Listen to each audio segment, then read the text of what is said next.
कोटि कोटि प्रणाम है मेरी माता सज्जनों, आप सबके श्री चरणों में अनंत बार मेरी चरण वंदना स्वीकार कीजिएगा। सर्वप्रथम एक प्रार्थना है, निवेदन आप सबकी सेवा में सूचना समझिए।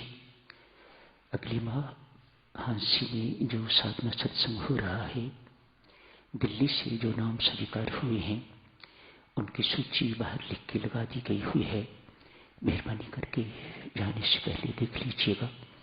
जिनके नाम स्वीकार हुए हैं उनसे हाथ जोड़ के प्रार्थना है, समय से पूर्व हांसी पधारिएगा श्री राम शरणम में। धन्यवाद। एक और निवेदन है साधुजनों, कृपया बुरा नहीं मानिएगा, मैं कोई सफाई भी अपने लिए नहीं देना चाहता। आप सब जानते हो कि मैं बहुत गरीब आदमी हूं, अपनी पेंशन पर निर्वाह करता हूं।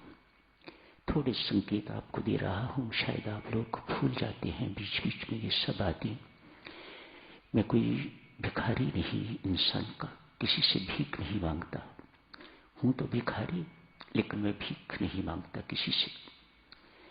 अपने पैसे पर जो मुझे पेंशन मिलती है उसी पर निर्वाह करता हूं। जैसे भी हो, किसी महीने ज्यादा भी खर्च हो जाते हैं, बहुत आना जाना हो, अपने पैसों से ही आना जाता हूं।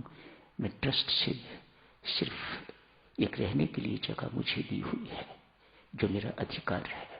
स्वामी जी महाराज ने ये अधिकार दिलाया हुआ है। ट्रस्ट डीड में उन्होंने लिखा था, जहां श्री राम शरणम बनेगा वहां मेरा निवास स्थान भी बनेगा। स्वामी जी महाराज ने अपने लिए लिखा था, तो मानो प्रत्येक श्री राम शरणम में मेरा निवास स्थान का अधिकार है। इसके अतिरिक्त जहां कहीं भी खाता हूं, पैसे देता हूं, चाय भी नहीं पीता। जो स्वामी जी महाराज के नियम है, परमेश्वर के पास से सब निभा रहा हूं। अतएव डाक का खर्चा इत्यादि सब कुछ मैं कुछ ट्रस्ट से नहीं लेता। देवी सज्जनों, आपकी मांग कि मुझे 1000 की माला भेज दो पत्थर में, मैं कहां से 50 रुपये खर्च करूं और कैसे मैं आपको डिस्पैच करूं? क्या आप मुझे चाहते हो कि मैं जाऊं डाकखाने जाके पार्सल करवाऊं, या ये करूं या वो करूं? धागा भेज दीजिएगा। एक धागा भेजने पर मेरे 5 रुपये खर्च होते हैं। दुख आपका है, आपको पहुंचना चाहिए, न कि मुझे। संगत बहुत याद कर रही है, आके दर्शन दे जाओ। ओ मेरे परमात्मा, कैसे साधक हो आप लोग, अभी तक साधक नहीं बन पाए आप। कैसी शास्त्र के विपरीत बातें करते हो, कुएं को बुला रहे हो, आके हमारी प्यास बुझा जा। क्या अनहोनी सी बातें हैं। मेरी तो सेवा हो जाती है, आपको क्या मिलता है? आप तो शास्त्र के विरुद्ध बात करोगे तो शास्त्र सजा देगा आपको कोई लाभ नहीं होने देगा। प्रकृति माफ नहीं करती, माफ करना जानती ही नहीं। मेहरबानी करके मेरे ऊपर मेहर रखिएगा, अपनी कृपा अपना स्नेह बनाए रखिएगा। त्याग के अंतर्गत एक ही त्याग की बात करी जा रही है, असक्ति का त्याग, असक्तियों का त्याग।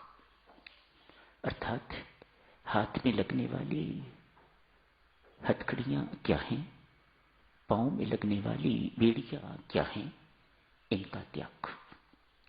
इनसे छुटकारा कैसे पाया जाए, यही चर्चा की जा रही है ना। एक ही चीज, इन असक्तियों का त्याग कैसे किया जाए। जब तक देवियों सज्जनों संसार के प्रति असक्ति टूटेगी नहीं, परमात्मा की भक्ति मिलेगी नहीं। छोटे छोटे टोटके याद रखिएगा। संसार की असक्तियां छूटेंगी नहीं, परमात्मा की भक्ति मिलेगी नहीं। नियम है परमात्मा के, भक्ति के कानून है इसे, और वह बदलते नहीं है, कांस्टेंट है, नित्य है। अतएव इन असक्तियों का त्याग एक साधक, एक भक्त के जीवन में अति अनिवार्य है। इसलिए साधक इस असक्ति पर कुछ दिन बिताए जा रहे हैं। आज भी चर्चा हो सकता है जिस रविवार को फिर यहां होगा तब भी आसक्ति पर ही चर्चा की जाएगी। जिसे अपनाना है उसके प्राबल्य को भी जानना चाहिए और जिसे छोड़ना है उसके प्राबल्य को भी जानना चाहिए। आज आपके सामने आसक्ति की प्रबलता की बात की जा रही है। कितनी प्रबल है इनका त्याग अनिवार्य।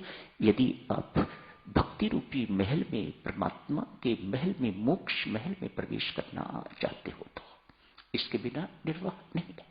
वे आसक्ति चाहे देह के प्रति है, मानो अपने प्रति है, अपनों के प्रति है, किसी सौंदर्य के प्रति है, धन के प्रति है, प्रशंसा के प्रति है, यशमान के प्रति है, अनंत प्रकार की आसक्तियां, सारी कामनाओं की जननी आसक्ति।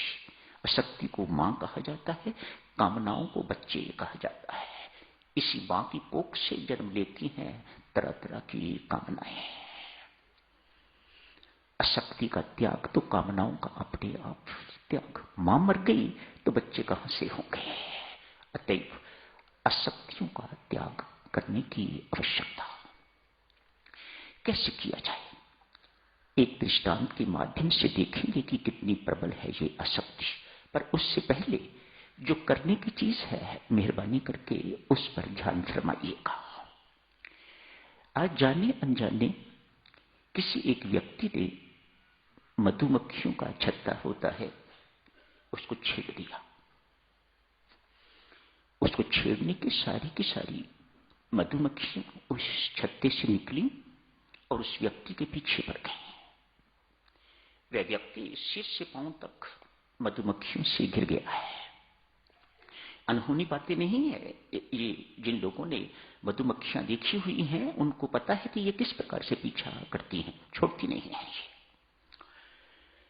घिर गया बेचारा, काटने को पड़ रही। घिरा हुआ व्यक्ति कंफ्यूज हो गया, कुछ सुध बुध नहीं रही, मैं इस वक्त क्या करूं।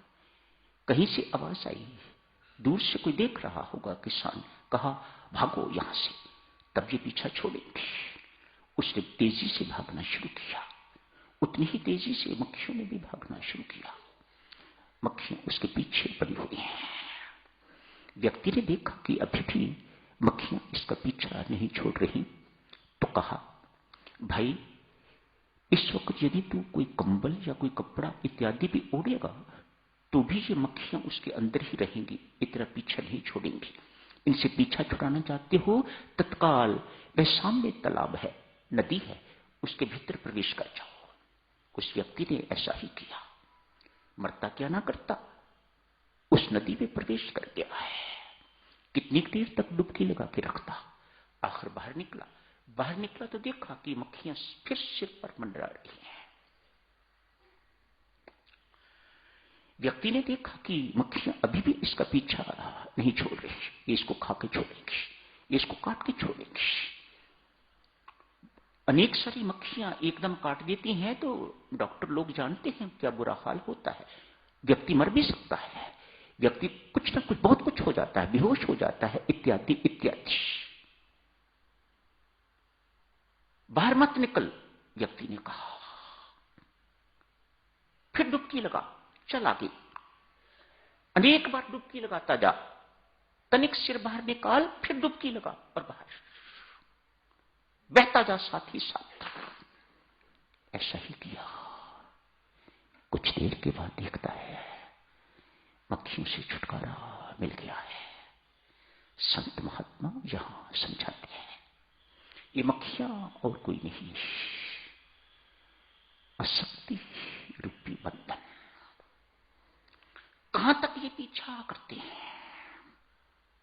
शमशान घाट तक, और उसके आगे भी, बियॉन्ड ग्रेव।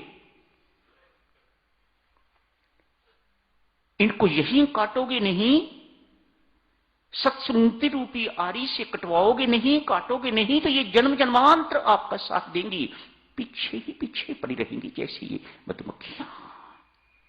संत महात्मा समझाते हैं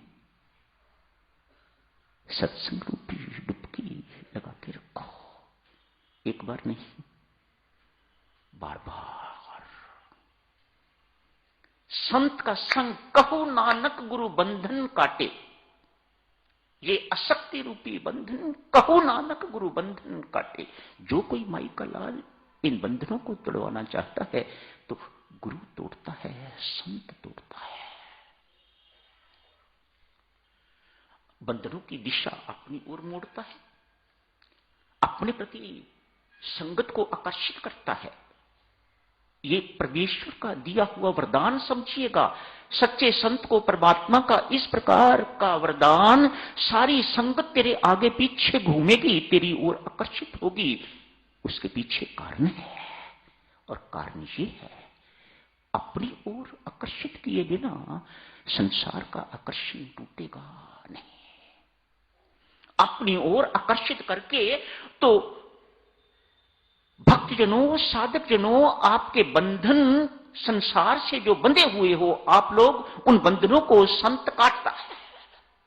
ये काम संत ही कर सकता है, सच्चा संत ही कर सकता है। अपने साथ चिपका के नहीं रखता, एक दफा अपने साथ जोड़ता है।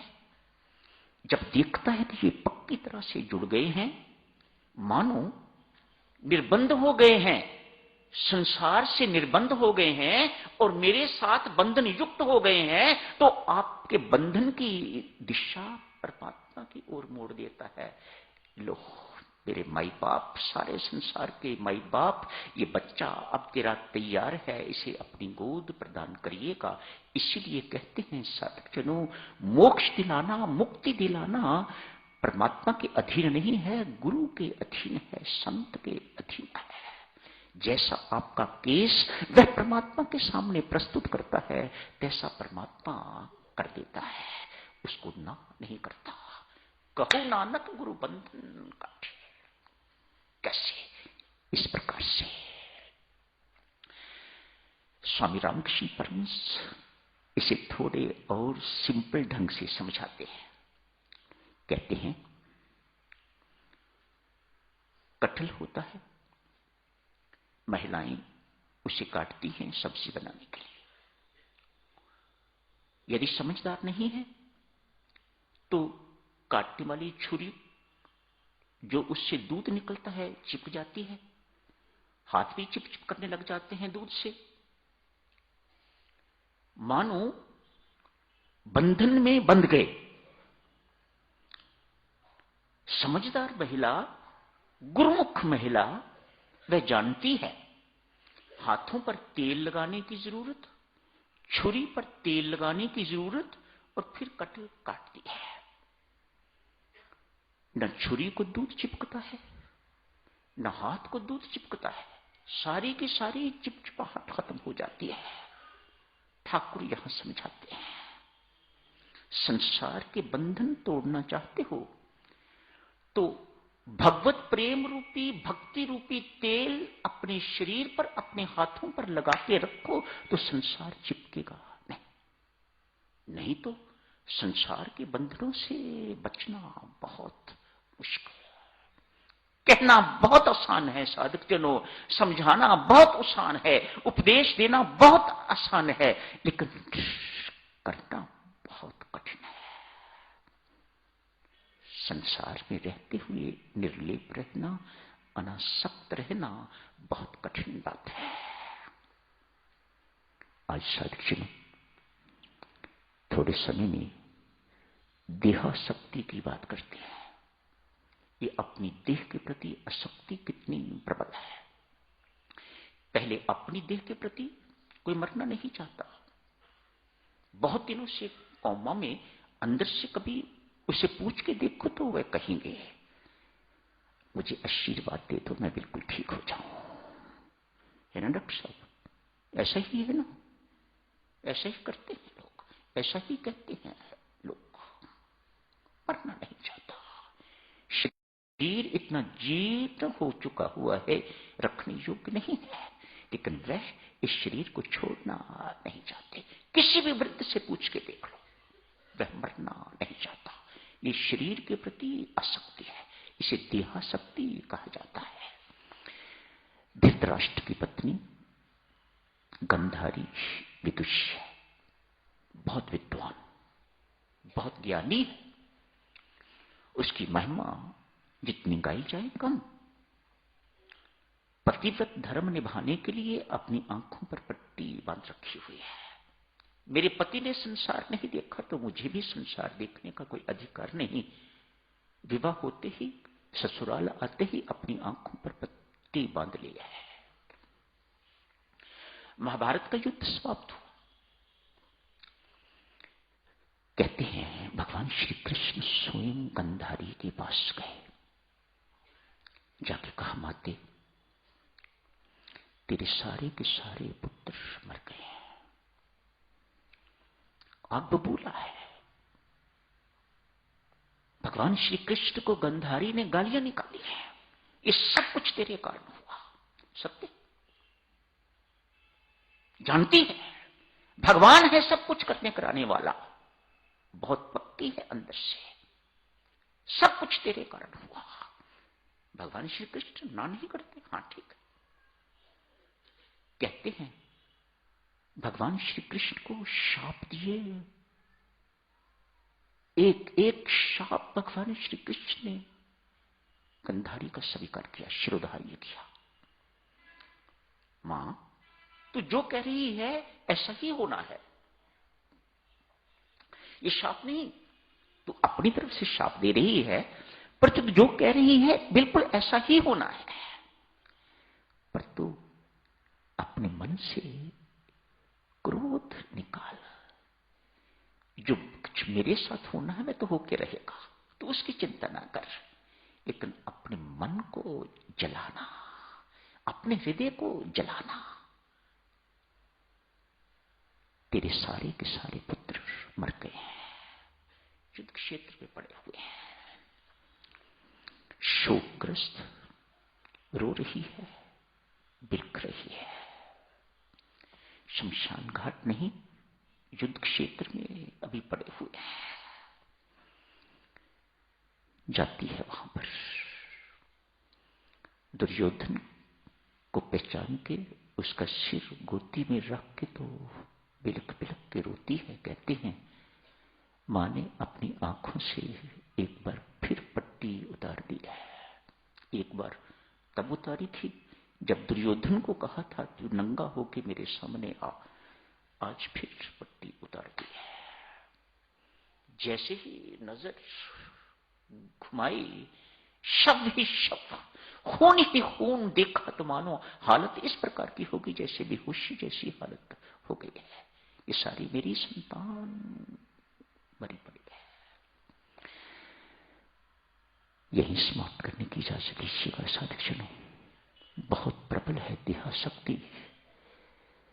जिस रविवार को यहां होऊंगा उस रविवार को इस चर्चा को आगे जारी रखेंगे। आज यही समाप्त करने